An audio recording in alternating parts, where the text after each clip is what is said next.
All right, I'm just gonna wait for folks to join in. And I am gonna record this and put this on YouTube for later viewing if it goes smoothly. So tonight the plan is to talk about a brand new article that just came out. It was accepted for publication March 15th and it was published online May 1st. This is breaking neuroscience news. It is top notch. I am, as a researcher in neuroscience, just amazed by what they've published here. So the paper that we're going to take a look at is called Semantic Reconstruction of Continuous Language from Non-Invasive Brain Recordings. And I did pull up an article over here that I linked this in Telegram so you guys can take a look at it there, but it's more, in layman's terms, you could title it Brain Activity Decoder Can Reveal Stories in People's Minds. So pretty much what we're dealing with here is a brand new type of AI system. It is a transformer model, very similar to the ones that power Chat GPT. And it is capable of taking brain activity from a functional magnetic resonance imaging machine, or an fMRI, and it is capable of taking that and interpreting those brain waves and turning them into intelligent language. So this is something that people have been working on for a really long time now. They've never been able to actually do this until now. And again, this is why why society is so interested in AI-powered things, is because it allows you to really have access to a whole other area of understanding the human body that we weren't able to before. So anyhow, so this is hot off the press. I'm actually going to go through initially, for those who don't have an academic background, I'm going to go through this article here. And before I do that, I'll show you guys what a functional MRI scanner looks like. So this is an fMRI machine. As you can see, these things are very expensive. I believe they're upwards of like $1 million, potentially more. I can't recall the exact pricing, but if you have one of these around, this is pretty high-tech stuff. So having access to an fMRI machine to do these experiments, this is on, higher-end universities, hospitals, bigger hospitals, right? Sometimes small hospitals don't even have access to this type of equipment. And so it is capable of picking up essentially the activity of your brain. So I'm not going to go into details behind how the fMRI works and stuff like that, but this is the machine that they used for this protocol. And the reason that I want to show this to you guys here is because when we're talking about making this tool accessible and movable, okay, being able to decode brain activity, turn it into intelligent language, you're not going anywhere real fast with this thing. Okay, so they are, the people who wrote the article and published it are looking at translating what they're capable of obtaining in this fMRI machine to a functional near-infrared spectroscopy panel. And that is super small, okay? I've worked with FNIRS before, and, well, the NIRS material that we had for the lab that I worked in looked literally like a headband with a little red dot, okay? It was like about that thick, super small. Put it onto your head, attached it with a couple of wires, and it picks up essentially blood activity in the brain. Or surface, sorry, it's not necessarily the brain, it's more so the surface. But anyhow, so let's talk about this first. before I dig myself a hole. Trying to explain FNIRS and fMRI. It's been a long time since I've used FNIRS, but anyhow. So let's go through this article. It says, and this is published, by the way, by the University of Texas, Austin, College of Natural Sciences. So this is a university publication. And I believe that this is the group of researchers that have conducted this study. So they say a new artificial intelligence system called a semantic decoder can translate a person's brain activity while listening to a story or silently imagining telling a story into a continuous stream of text. The system was developed by researchers at the University of Texas at Austin, might help people who are mentally conscious yet unable to physically speak, such as those who are debilitated by strokes, to communicate intelligibly again. The study was published in the journal Nature Neuroscience. This is a top-end journal, by the way. Anything that's published in Nature is the top of its field, usually, in sciences. So Nature Neuroscience has a very high impact factor. And by the way, if you're ever curious about reading academic articles, one of the things that you would want to take a look at for the journals that you're reading is the impact factor. The lower the impact factor, the less known that particular journal is. Anyhow, we can discuss impact factors another time. So this study was published in the Journal of Neuroscience, top-end journal. It was led by Jerry Tang, a doctoral student in computer science, and Alex Huth, an assistant professor of neuroscience and computer science at the University of Texas, Austin. The work relies in part on a transformer model similar to the ones that power OpenAI's Chat GPT and Google's Bard. This is actually the first time that I've heard of Bard. Apparently this is Google's AI. Unlike other language decoding systems in development, this system does not require subjects to have surgical implants. So they're capable of doing this sort of stuff with surgical implants, and they've been doing this for a while now, but this is non-invasive, which is huge, okay? So this makes the process non-invasive. Participants also do not need to use only words from a prescribed list. Brain activity is measured using an fMRI scanner after extensive training of the decoder, in which the individual listens to hours of podcasts in the scanner. Later, provided that the participant is open to having their thoughts decoded, their listening to a news story or imagining telling a story allows the machine to generate corresponding text from the brain activity alone. So pretty much what this training that they're going through, this training of the decoder, by listening to hours of podcasts while sitting in this scanner, these podcasts would have been meticulously gone through, and what they would do is they would link up keywords with spikes in brain activity, essentially, to correspond the brain activity to a specific word. So once you go through hours of training on this decoder, then the machine is prepped to understand what your brain activity looks like when you listen to specific words. So then it can pick it up and it can interpret it. Then what they're saying here is that they get these people to listen to a completely brand new story that they've never listened to before, and they measure the brain activity, and they use that decoding that they've previously trained for this individual, and they look to see if they can figure out what the words are through the decoded brain activity, okay?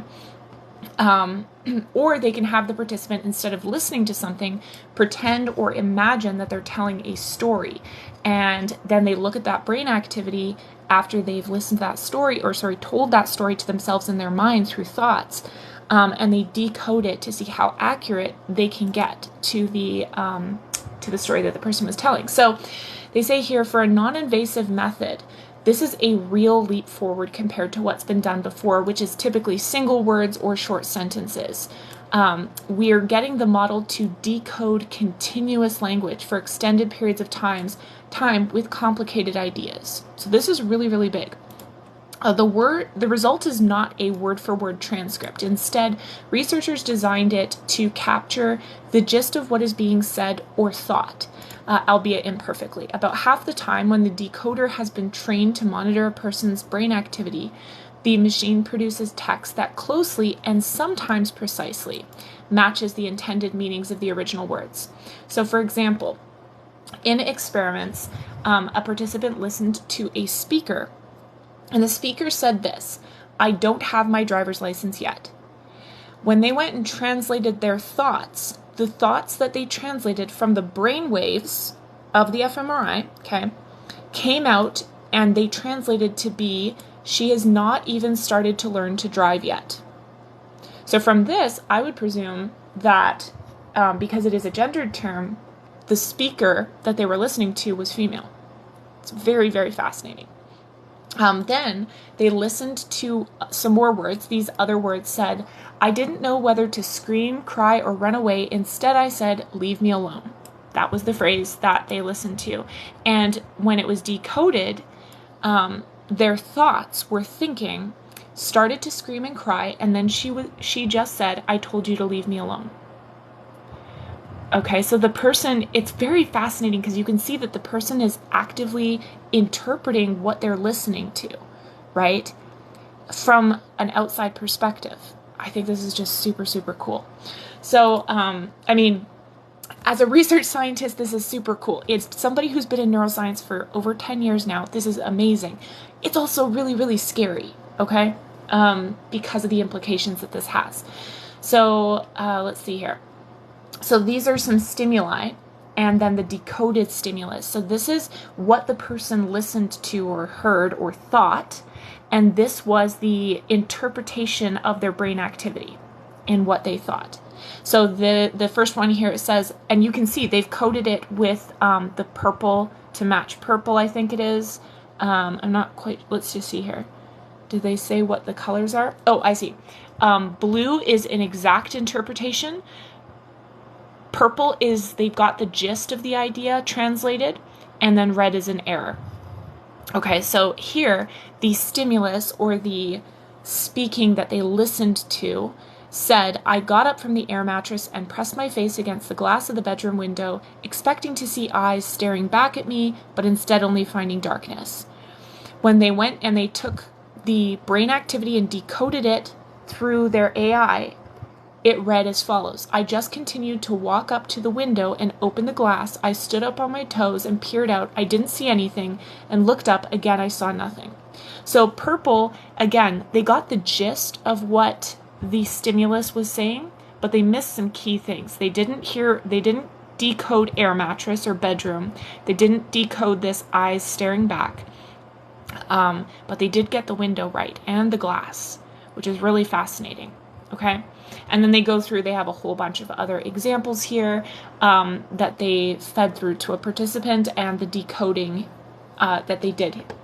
So it says here, beginning with an earlier version of the paper that appeared as a preprint online, the researchers addressed questions about potential misuse of the technology.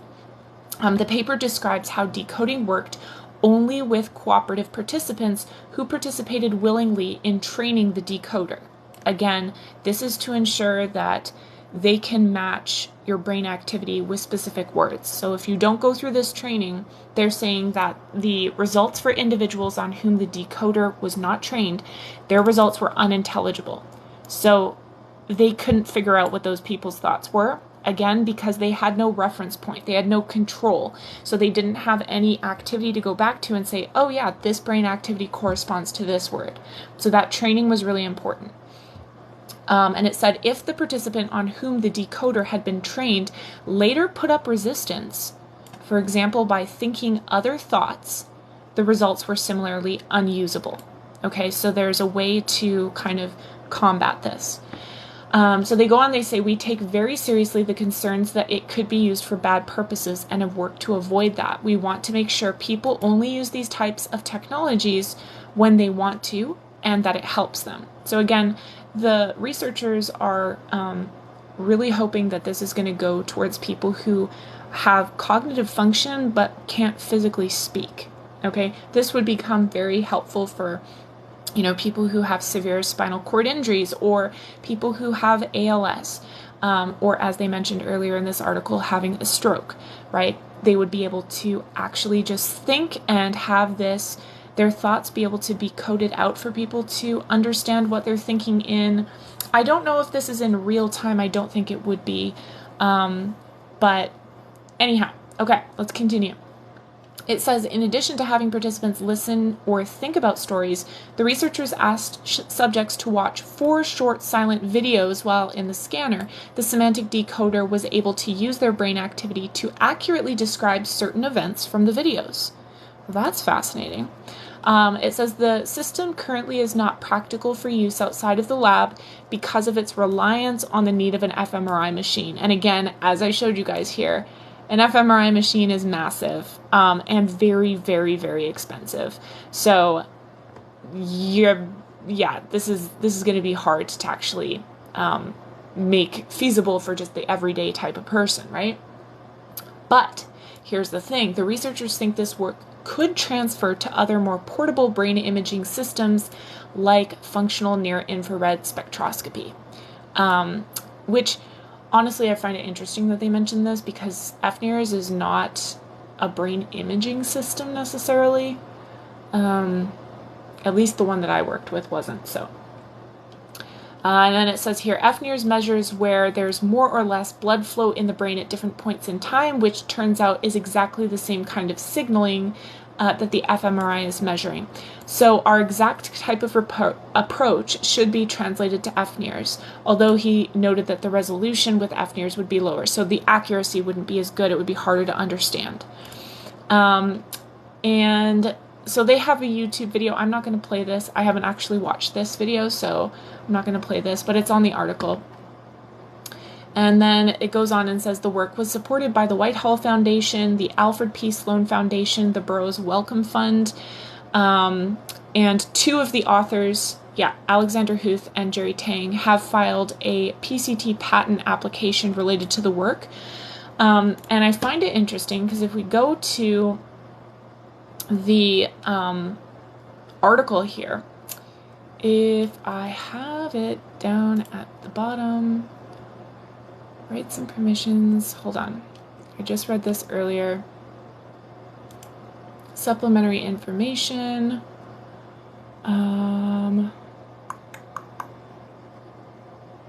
where to go, additional information, okay, so is there extended data, ethics declaration.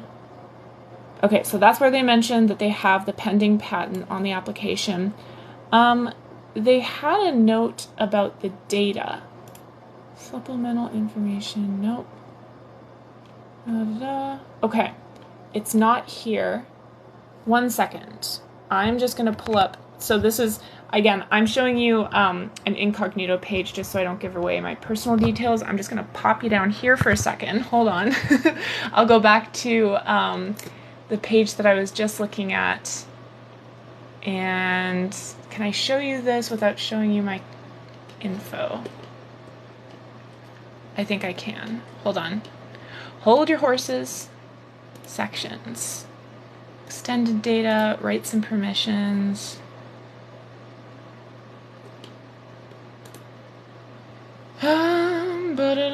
Code availability. Here it is. Yeah, they don't have it on the other one. Alright. Smidgen. Let me just pop it up like this. Okay. You're not going to see my personal information. That's good. So, it says here, right, data availability. Okay, so data was collected during the decoder resistance experiment. They are available, and it says they're available upon reasonable request, but they're not being publicly released due to concern that the data could be used to discover ways to bypass subject resistance. So I read that and I was just like, I don't like the sound of that. So they're very much concerned that with the technology that they have, somebody could study it for a long enough period of time and figure out a way to actually pull out people's thoughts, even if the person is resisting the thoughts. So like, say for example, they're being told, I don't know, let's say this is used for interrogation methods, and they're being asked, okay, where did you see XYZ on this day? And they're thinking blue banana, blue banana, blue banana. These authors are concerned that perhaps there's a way to bypass the subject thinking about blue bananas and actually pick up what their deeper subconscious thoughts are. So it's just like, that's not good news in my opinion. So I actually did download the article here, and this is kind of what we're looking at when it comes to the decoding. It's very complex, and so I haven't gone through this article in depth or anything, but I wanted to kind of go through the abstract, and I wanted to talk also maybe about limitations and stuff. So that's some fMRI imaging. Isn't that cool? These are different areas in the brain for like speech, the prefrontal cortex. Just, it's pretty. Anyways, it's pretty, but I don't have time to go through all the details. Oh, here's interesting. So this is, here, let me see if I can zoom. All right. Oopsies. Okay, you guys can see that photo over there. Can I zoom in even more? I might be able to. Hold on. There we go. This is better. So here's, I don't know what this is. Looks like some kind of weird dragon. It's like knockoff How to Train Your Dragon or something.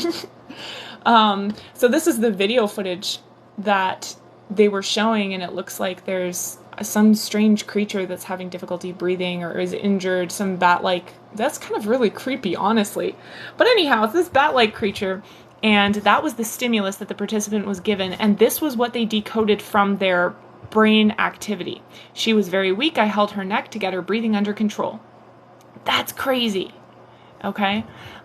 This one here also, girl, dragon flying away. I don't know. She looks like she's trying to jump on a tail or something.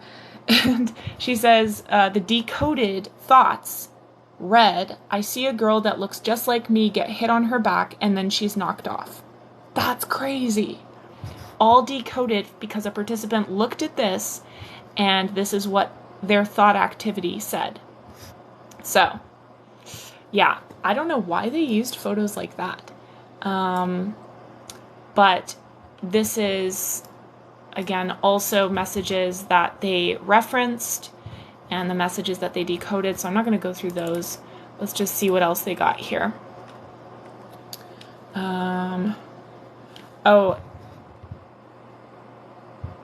So this one kind of looked interesting, but again, I didn't have time to go through. This is part E. Where's E here? D-E. Decoding performance was significantly correlated with word concreteness, suggesting that model misspecification contributes to decoding error. Decoding performance was not significantly correlated with word frequency in the training stimuli, suggesting that model misspecification is not caused by noise in the training data. So, missing out on certain words and actually being able to pick up specific words. So there is the more concrete a word is, like the more, so words like get, say, find, stuff like that, had a lower chance of being coded correctly. Words like school, hair, door, restaurant, ponytail, those had a higher chance of being able to be coded correctly, which makes sense, right? Because you think that those have probably, cat hair on my screen, probably have more complex correlations with the brain activity that they're looking at from the fMRI. And this is their references. What else they got? Okay, that's pretty much it. Oh, hold on. No. They have methodology. Let me scroll. I think they had figures. Oh, yes. Here's some extra figures. Anything that I can show you guys that would be an interest.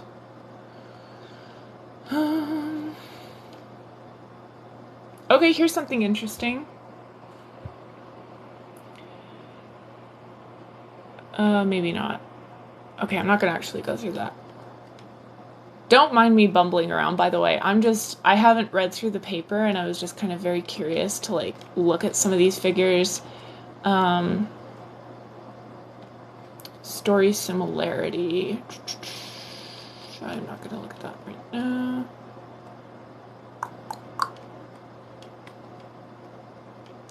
So there's a lot of photos here. And this is their reporting summary. Oh yeah, so that was one of the limitations, was their sample size, or the number of people that they ran through the protocol, was really low. I think they had, it should be up here, hold on. No, it's in, so they have 3 subjects here. They had more than that. No. Yeah, 3 subjects. They trained decoders for 3 subjects and evaluated each subject decoder on separate single trial brain responses. So that sample size is incredibly low. And if I go back here, I think they had info on this abstract.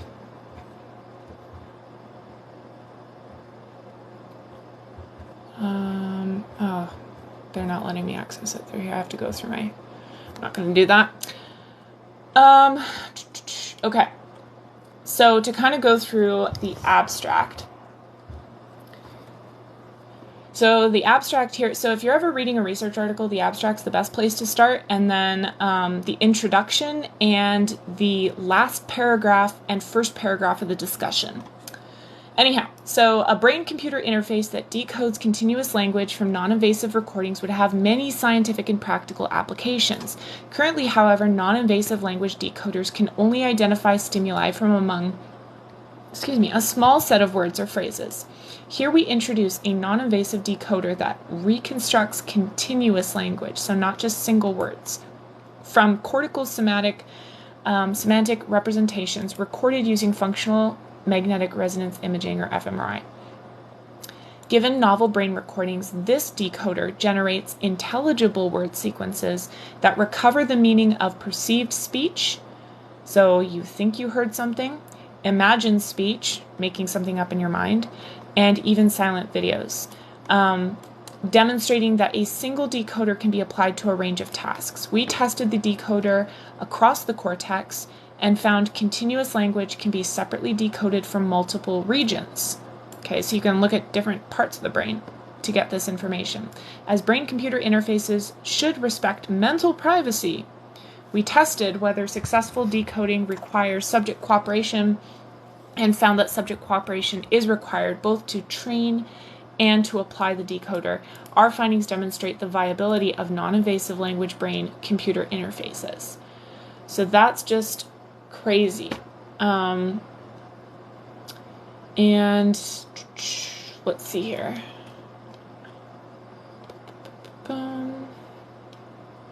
Also, I think this has only been done in English. So they haven't tested this across languages, but this sort of stuff, once they get going with this, it's going to be pretty quick to figure it out. Just looking through the results. Okay, privacy implications. An important ethical consideration for semantic decoding is its potential to compromise mental privacy. To test if decoders can be trained without a person's cooperation, we attempted to decode perceived speech from each subject using decoders trained on data from other subjects. So what this means is that the decoder, or the algorithm that was used to assess the brain activity, had been trained by looking at the brain activity from other people. And then they used that algorithm on brand new subjects that the algorithm had never seen their brain activity before, and the answer is that they couldn't decode that information. So it has to be specifically, at this point at least, it has to be specifically trained on a person that you're intending to look at their speech. And in order for that training to be successful, they have to be cooperative, from my understanding. So for this analysis, we collected data from 7 subjects as they listened to 5 hours of narrative stories. These data were anatomically aligned across subjects using volumetric and surface-based methods. Decoders trained on cross-subject data performed barely above chance and significantly worse than decoders trained on within-subject data. This suggests that subject cooperation remains necessary for decoder training. And, it's interesting too, because then you think to yourself, okay, let's say we have a hostage situation where a spy gets captured and they plug them into an fMRI machine, strap them down, force them to listen to 5 hours of narrative stories to train the decoder on their brain activity. If that individual knows what's going on, they could just think, I'm of anything else, and it wouldn't work, right? So if they're not actually listening to those stories, then it doesn't work. But then there becomes the question of, okay, but let's say this is like a long-term hostage situation. What if somebody is forced to sit in an fMRI machine, or let's say they end up developing this for functional mirrors, then who's to say that the person who is conducting this study doesn't just force that person to sit for 128 hours and just forcibly listen to stories, right? Like, when is that person's mental fortitude going to break down until finally they have coded their activity of their brainwaves to be able to pull out that information? Does this have anything to do with the microchip Elon Musk is coming out with? By the way, sorry guys that I haven't been looking at your comments. I've just been trying to kind of get the main points out. No, this is not connected to Elon Musk's microchip. So I don't fully understand exactly what his microchip is trying to do. What I believe it's trying to do is connect it so that your brain is kind of connected to a computer. You can do functions and search and stuff like that. At the moment, his microchip is intended for use in people who have Parkinson's or spinal cord injury or ALS, where they could, think a thought and have that translate to a movement of perhaps like a prosthetic limb or something of that sort. So, but I mean, we know that they're working on other techniques as well. So yeah, not fully sure how that would translate, but this is something different. This is where they're looking at brain activity and translating that to thoughts, to be able to kind of read your thoughts. Has to do with black gray goo. Nanoparticulates have already been dispersed. I've heard nothing of that sort. So, okay, so it then says to test if a decoder trained with a person's cooperation can later be consciously resisted, subjects silently performed 3 cognitive tasks. They counted by 7, so a calculation task. They tested semantic memory, so thinking of names and imagining animals, and they tested imagined speech, so tell a different story. While listening, all of this is happening while listening to a segment from a narrated story. And they found that ultimately the performance for all of this was significantly lower. It significantly lowered the decoder's performance as opposed to just passively listening for the regular coding test. So this means that you can resist the decoder. However, if you've already voluntarily, cooperatively trained on it, there's still a chance that it's going to pick up on some of the words that you're thinking and translate those as thoughts. So it needs intentional attention. Yes, yeah, it needs your cooperation. It won't work. At this point, it won't work if you're not cooperating. So it says here, this demonstrates that semantic decoding can be consciously resisted in an adversarial scenario, and this resistance cannot be overcome by focusing the decoder only on specific brain regions. So they tested, here they had kind of like the whole brain. They tested segments of the brain that were correlated with the speech network,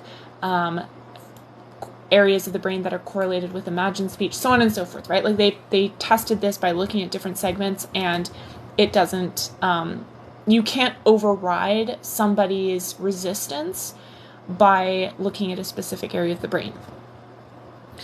So yeah, isn't it crazy that this is possible? Like when I saw this article just came out in full online today. Apparently there was a preprint that was published last month. I didn't see it.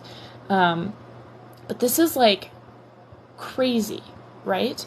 And this is like, we're just seeing the tip of the iceberg with all of this AI stuff. Again, this whole thing is backed by the AI. That's the whole programming behind the decoding, right? That's training the AI to understand a person's brain activity. These things are incredible. And like they said in the one article, this is similar to the type of AI that powers Chat GPT in recognizing patterns and stuff. It's very, very smart intelligence. It is hard to kind of wrap your brain around it. So let's see what else. What else they've got here.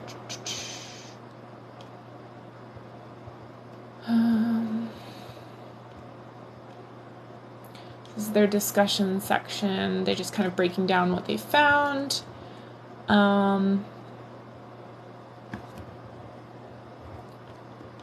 Okay, I'm mostly interested in the privacy aspect.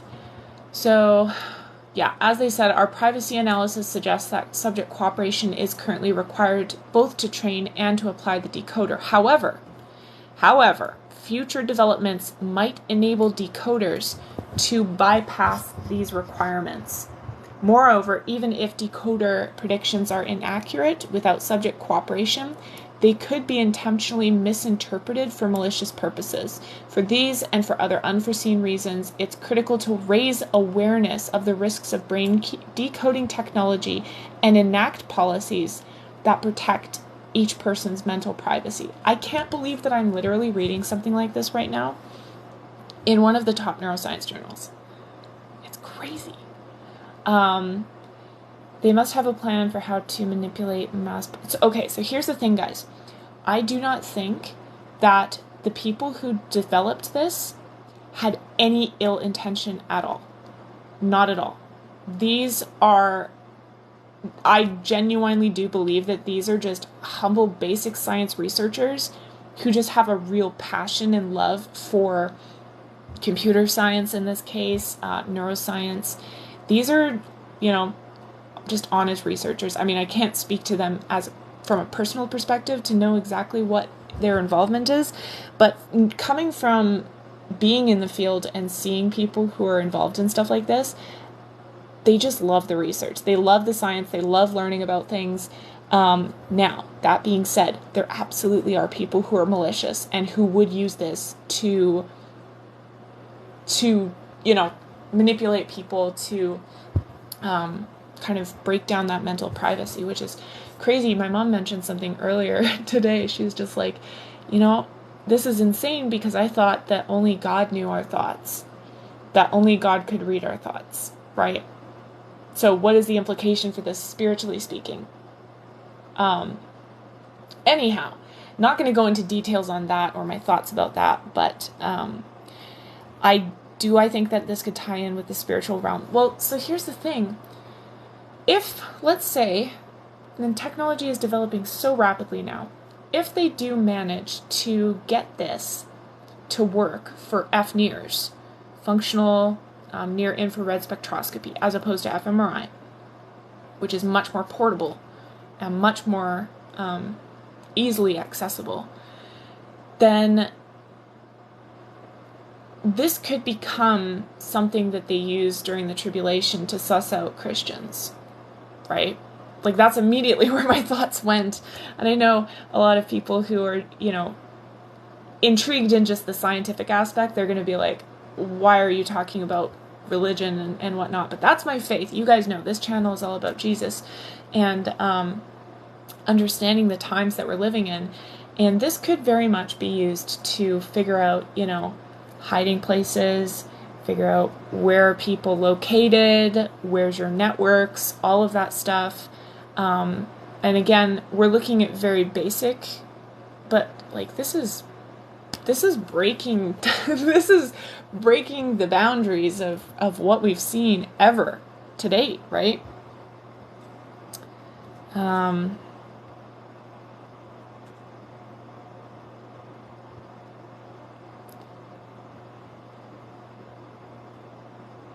Boop, boop. Okay, sorry, I'm just reading through your guys' comments. We are to take every thought captive. Where do you think this could misalign? Well, I agree that we need to take every thought captive.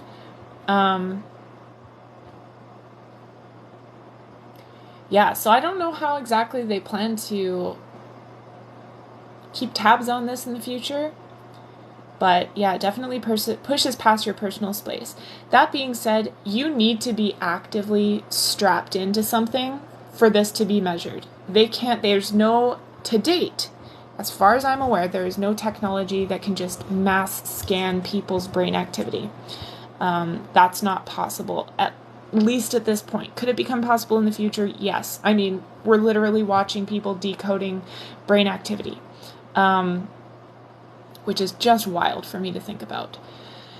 So, I think that is the gist of the article. Any thoughts, commentary, things that you guys want me to chat about while I'm here?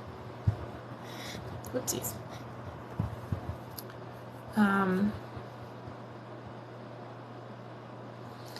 It is need to think in tongues. Yes. Just pray in tongues. Nobody will understand you. Oh man. I often find myself wondering, what is going to happen to people who are in the tribulation? How are they going to handle all this stuff? Okay, let me see if I can put up a photo of a brain. Should we do that? Or should I? Here, we'll change it to this background. Why do you think Meta advertises you things that you were thinking? So it doesn't advertise things that you were thinking, but it definitely does advertise things that you're talking about.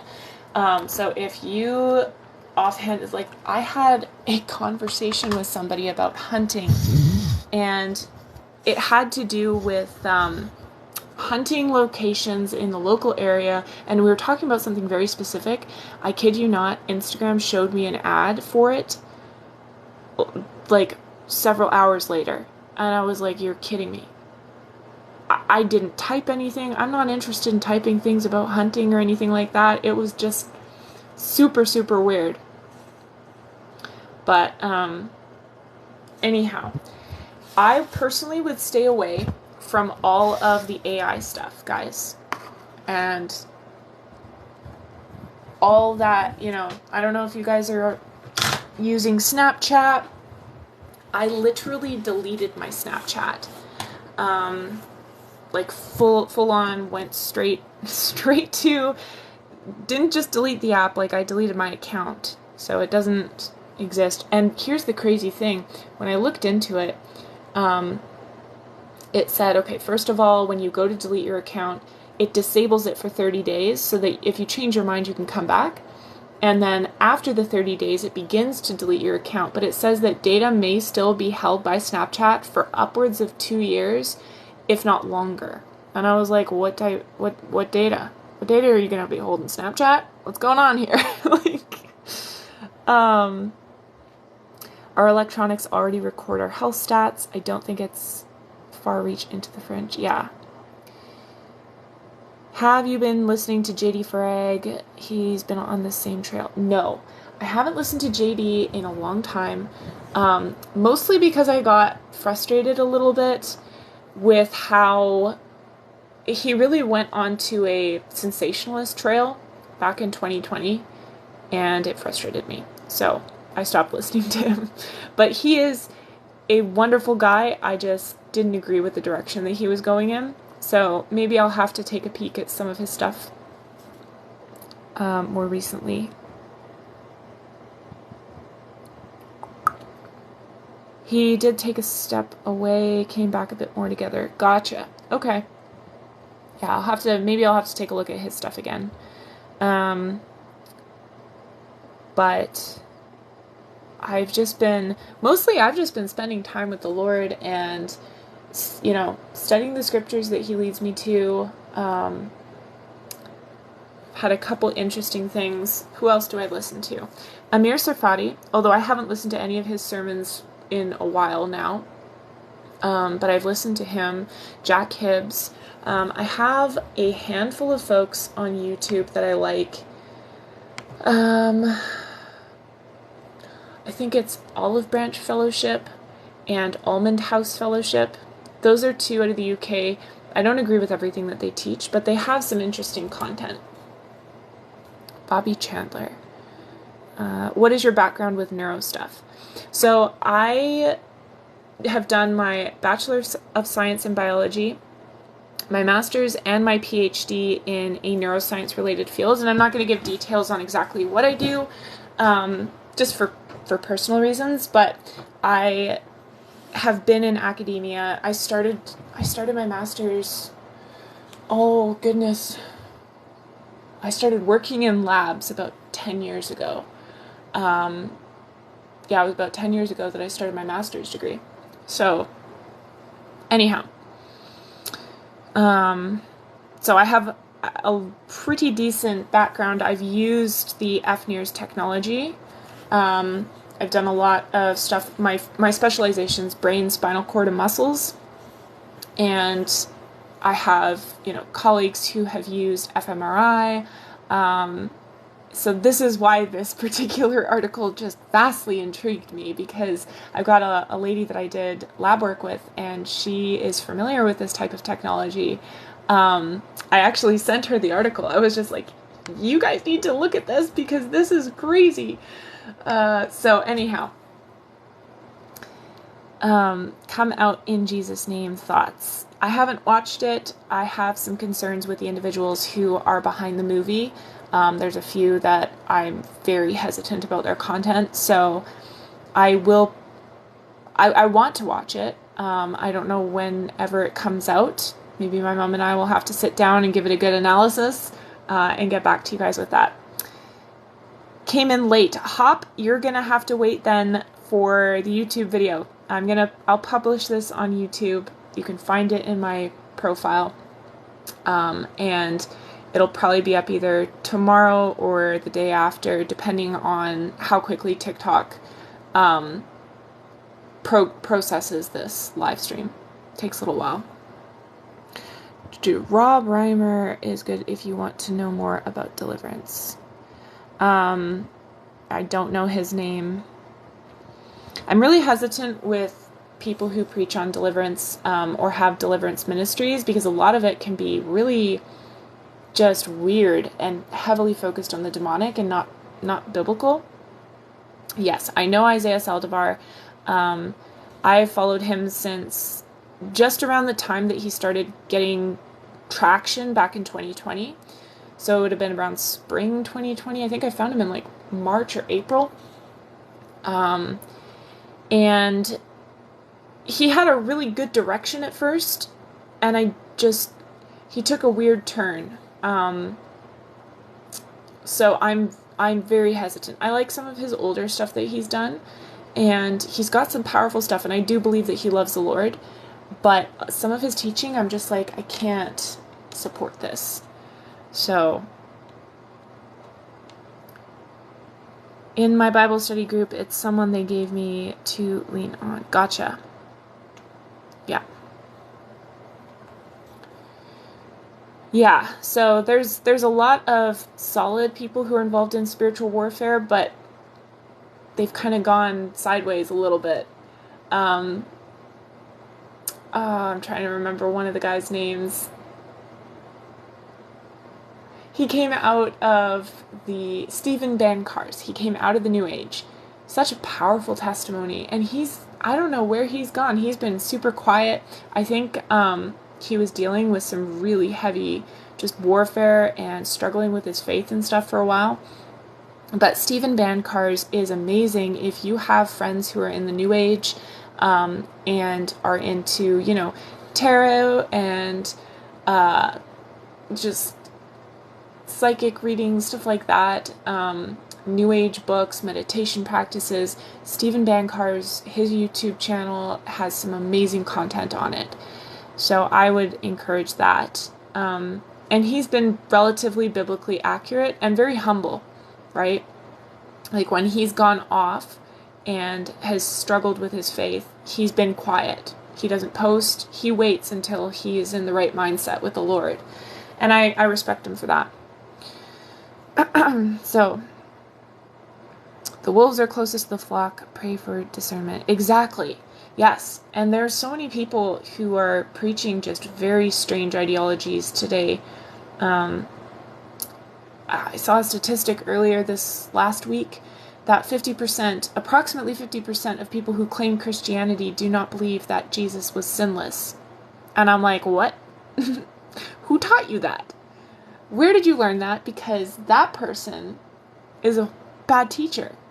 Or did you come up with that on yourself? Are you not reading your Bible? You need to go read your Bible.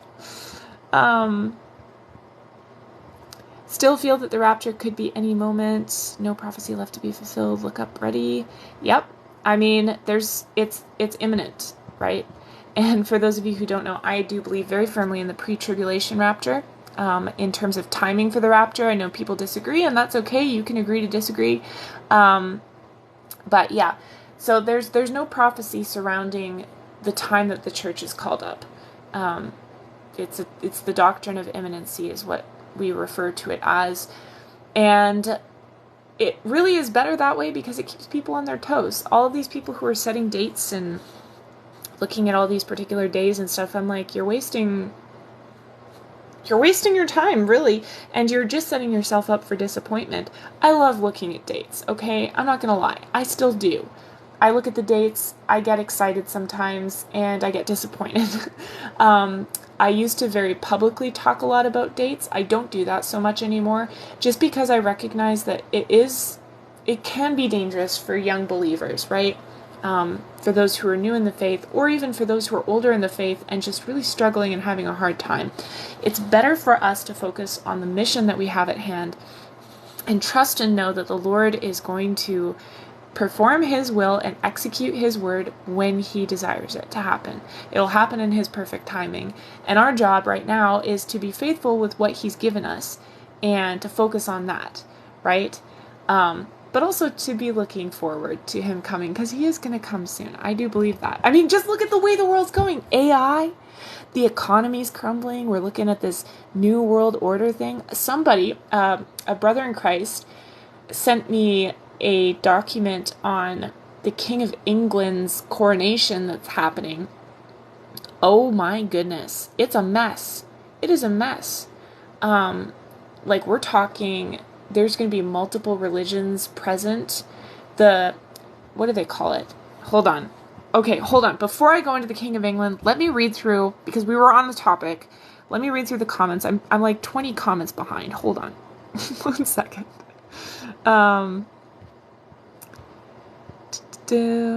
Was giving Rob Reimer because he's balanced in deliverance. Okay, gotcha. I have to take a look into him. I'm not going to endorse anybody that I don't know, or that my mom doesn't know, because you got to be careful. I've had people, and I'm not saying this about you, but like I've had people who have given recommendations and have said this person's really good, and they turned out to be just like very biblically unsound. So I always have to make those assessments for myself. But I'm pretty sure you understand that.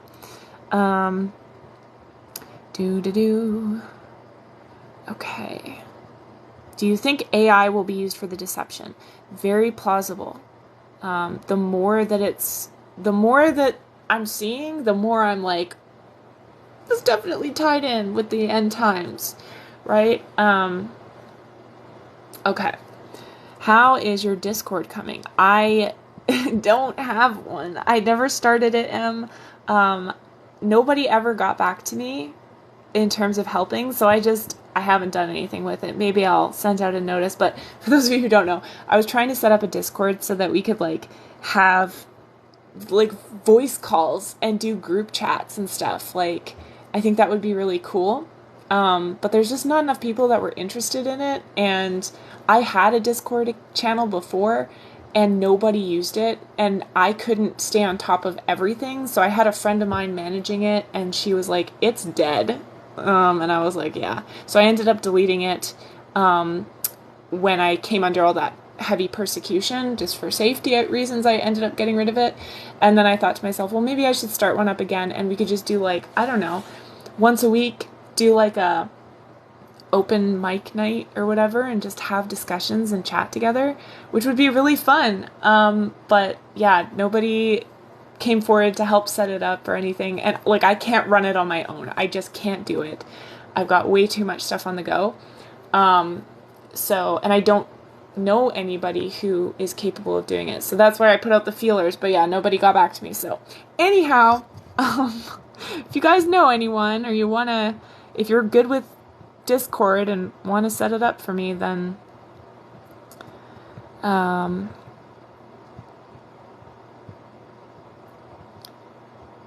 yeah. But otherwise, it's like, because it is a lot of work in setting up all of this stuff for it, I'd like to have it be somebody who's actually familiar with Discord, and somebody that I'm somewhat familiar with too, just so that they're, a person that I think is reliable,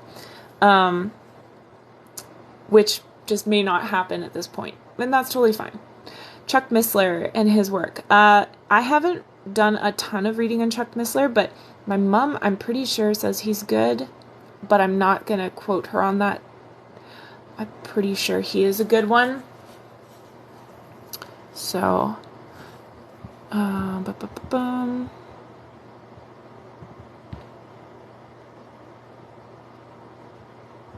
didn't know that you had a scheduled live. I didn't. I just came on tonight. My only scheduled live is Friday nights for Bible study. Mom doesn't know him? Oh, okay. I thought you did for some reason. Never mind then. Chuck Missler. Hold on. I know what he looks like. Missler. He's an American author, Bible teacher, founder of Koinonia House.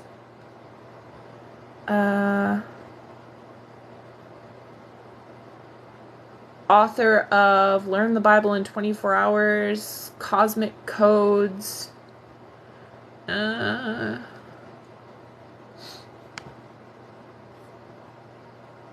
Oh, he has a radio program. I think that's how I know about him. He's done biblical studies on the Book of Revelation, the Book of Daniel, the Book of Genesis, topical studies on the Return of the Nephilim, and an Angels series. And he passed away in May 2018. Yeah, I'm not sure about him.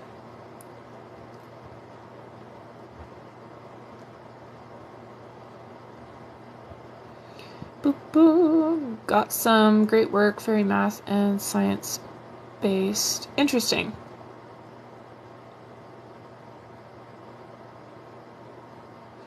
So we got a bunch of people saying they like Chuck. Well, again, I can't comment because I don't know enough. But he looks like kind of an old school preacher. Anyhow.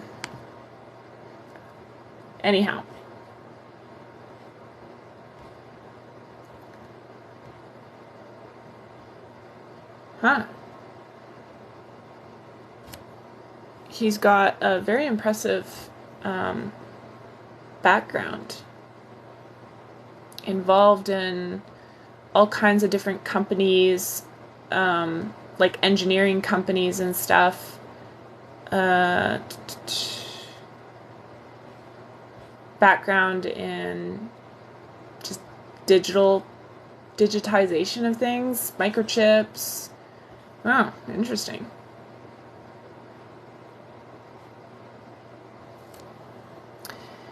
Nehemiah Gordon and Michael Rood are pretty awesome too.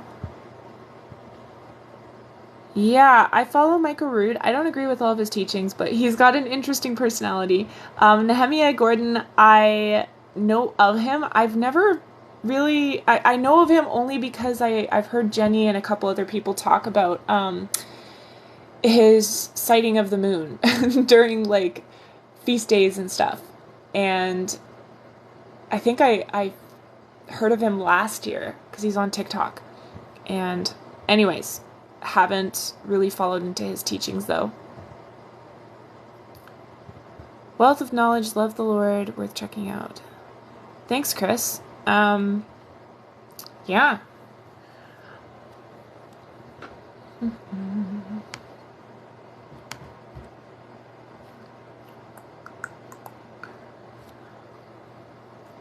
Sounds good, Em. Thanks for your help. Nehemiah Gordon and Keith Johnson, Hebrew Gospel Pearls. Keith Johnson. I'm thinking Ken. Am I thinking Ken Johnson? Is it Ken Johnson? That's one of the guys who's doing like the Book of Enoch and stuff. I guess this has just become like open discussion at this point. I don't think I've heard of Keith Johnson. Hebrew Gospel Pearls sounds pretty cool.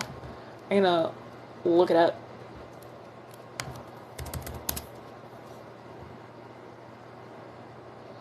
I have a YouTube video that's saved in my watch later that I'm going to take a look at. Somebody had sent it to me. It has to do with kind of the convergence of prophecy and the year 2030 and dealing with like the World Economic Forum and all of that stuff. They found 28 manuscripts of Matthew in Hebrew. Okay, I did hear about that.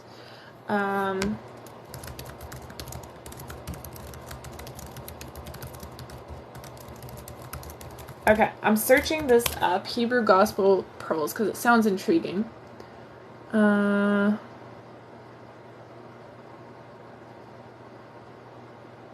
okay. I think I know this guy. I'm pretty sure I didn't really like him, but... Intriguing.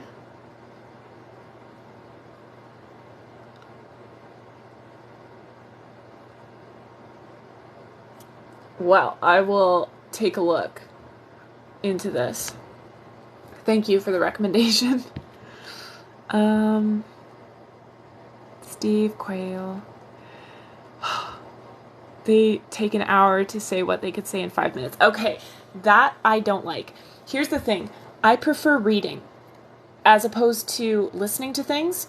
I don't like spending like a ton of time and stuff listening unless they're, given fact after fact after fact. That's one of the reasons why I have a hard time like listening to what Amir teaches and what Jack Hibbs teaches, because I feel like they go so slow. But I know other people really enjoy that and they learn that way, so that's totally fine. I am a reader. I agree. Can I talk to you live?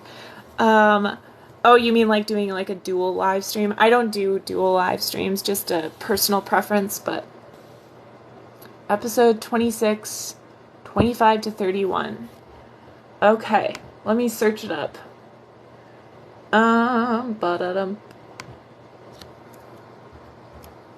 Episode 26, 425, 26. Another Jesus. Is this about his name? About like, I'm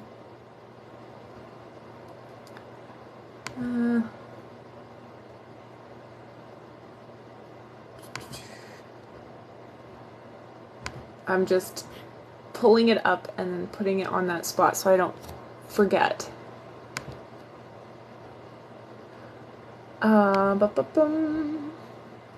25 to 31. Okay, we're set. I'll listen to that later. Yeah, no, I don't do dual lives, just, like I said, a personal boundary that I have on my platform. Thoughts on Ken Ham, Answers in Genesis. So again, I'm so bad with names, guys. I couldn't tell you anything about Ken Ham, but Answers in Genesis, I really like it. They actually have, is it Answers? Okay, hold on. Answers in Genesis?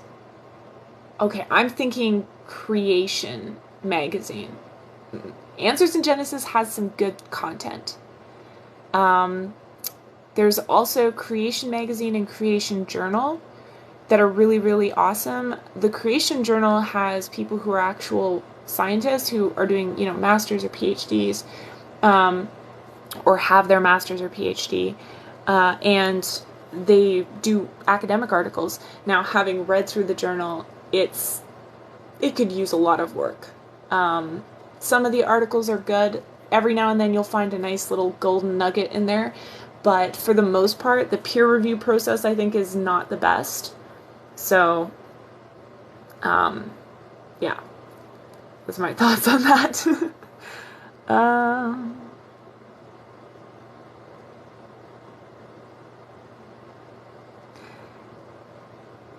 What do you think happens or occurs? Yeah, so currently technology cannot interact with your spirit. It can interact with, as we saw today with the article that we just finished discussing, it can interact with your brain and your very physical, physiological responses, but it can't interact with your spirit as of yet, as far as I'm aware. Yeah.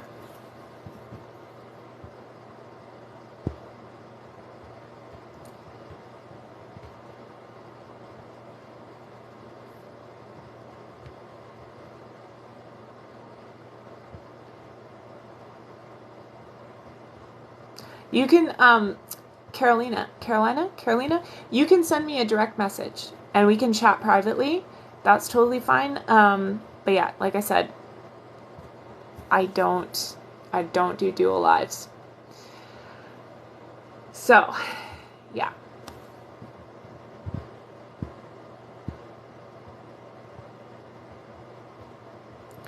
Okay. All right, guys. Well, I'm going to end it here, and because I think we've already had quite a bit of discussion that's sort of gone off topic and whatnot, and that's totally fine. I enjoy it when it does. But I'm going to close off, and I will upload this discussion to YouTube later, probably tomorrow if I remember, and if I don't, somebody can remind me. And if you don't remind me, that's totally fine. I'll remember at some point. But anyways, I will upload this to YouTube and go from there. But thanks for joining on. Yeah, and thank you guys for your comments. I appreciate them. It's always nice to chat about stuff, and I will be on at some point in the future, Lord willing. But in the meantime, you guys have a wonderful day or evening wherever you are in the world, and I will see you in the future, Lord willing. Shalom and God bless.